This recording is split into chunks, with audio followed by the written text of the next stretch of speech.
الحمد لله رب العالمين والصلاة والسلام على سيد الأنبياء والمرسلين أما بعد. معزز سامعین کرام، آج میں رفع یدین کے مسئلے پر مناظرانہ انداز میں گفتگو کروں گا، اور وہ گفتگو سوال اور جواب کی صورت میں ہوگا۔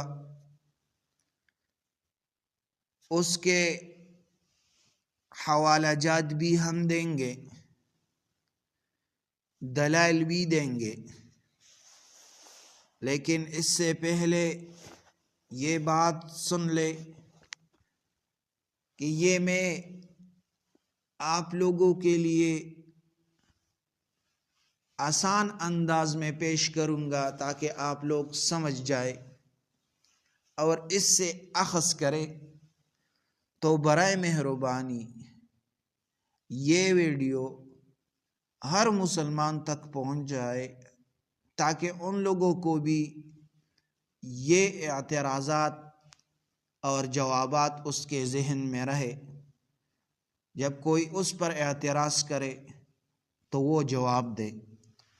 اور آخر میں یہ بات ذہن میں رکھ لے کہ اس چینل میں آپ لوگوں کو ہر ویڈیوز اختلافی مسائل پر جو دلائل ہوتے ہیں وہ پیش کریں گے، تو آپ مہربانی کر کے ہمارا اس چینل کو سبسکرائب کریں، جزاکم اللہ۔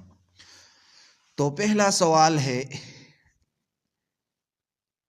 غیر مقلدین یہ اعتراض کرتے ہیں، سوال کرتے ہیں، کیا نبی علیہ السلام سے ہر رکعت میں رفع یدین ثابت ہے؟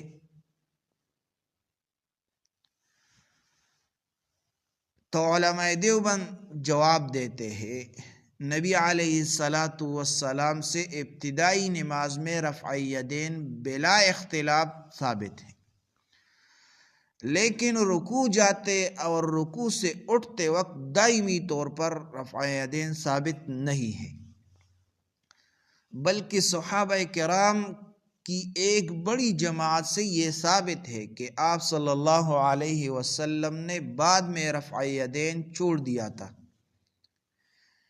اس پر پہلا دلیل ہم پیش کریں گے، حضرت عبداللہ ابن مسعود رضی اللہ تعالیٰ عنہ فرماتے، عن عبداللہ ابن مسعود رضی اللہ تعالی عنہ قال، ابن مسعود رضی اللہ تعالی عنہ فرماتے ہیں، الا اصلی بکم صلاة رسول اللہ صلی اللہ علیہ وسلم فصلی فلم یرفع یدیہ الا مرۃ واحدہ۔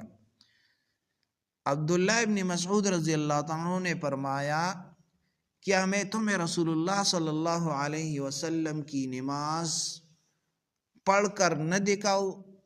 پھر آپ رضی اللہ تعالیٰ عنہ نے نماز پڑھائی اور صرف پہلی مرتبہ رفع یدین کیا۔ تو اس میں نقطہ یہ ہے کہ اگر رفع یدین ہمیشہ عمل ہوتا تو عبداللہ ابن مسعود جیسے فقیہ صحابی اسے کبھی نہ چھوڑتے۔ یہ لکھا ہے سنن ترمذی میں، ابو داؤد میں، مسند احمد، تینوں کتابوں میں یہ لکھا ہے۔ دوسرا سوال یہ کرتے ہیں، کیا رفع یدین نہ کرنے والی روایت منسوخ نہیں ہے؟ کیا رفع یدین نہ کرنے والی روایت منسوخ نہیں ہے؟ جواب دیتے ہیں علماء دیوبند، یہ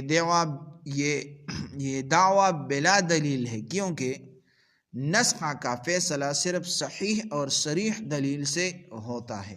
نمبر 2، رفع یدین چھوڑنے والی روایات متأخر صحابہ سے ہے۔ نمبر 3، کوئی صحیح حدیث نہیں جو واضح کہے کہ رفع یدین نہ کرنے کی احادیث منسوخ ہیں۔ دوسرا دلیل پیش کرتے ہیں، حضرت برا بن عازب رضی اللہ تعالیٰ عنہ کی حدیث ہے، کان رسول اللہ صلی اللہ علیہ وسلم اذا افتتح الصلاة رفع یدیہ ثم لا یعود۔ یہ حدیث سنن ابی داؤد اور دارقطنی دونوں میں آیا ہے۔ رسول اللہ صلی اللہ علیہ وسلم جب نماز شروع کرتے تو رفع یدین کرتے، پھر دوبارہ نہ کرتے تھے۔ تو اس میں نکتہ یہ ہے کہ لفظ ثم لا یعود صاف بتا رہا ہے کہ بعد میں رفع یدین نہیں تھا۔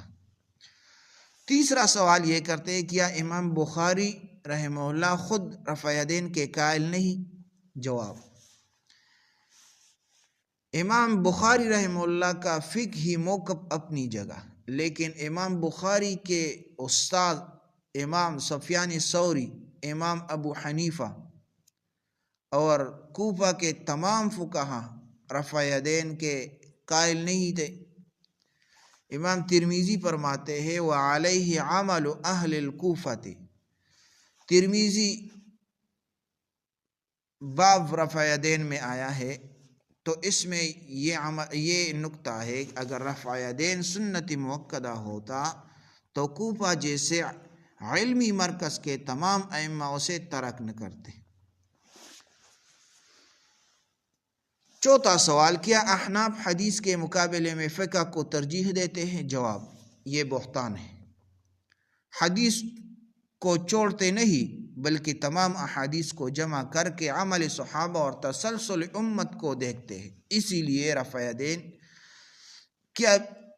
کیا بھی گیا اور چھوڑا بھی گیا مگر ترک پر دوام اختیار کیا گیا۔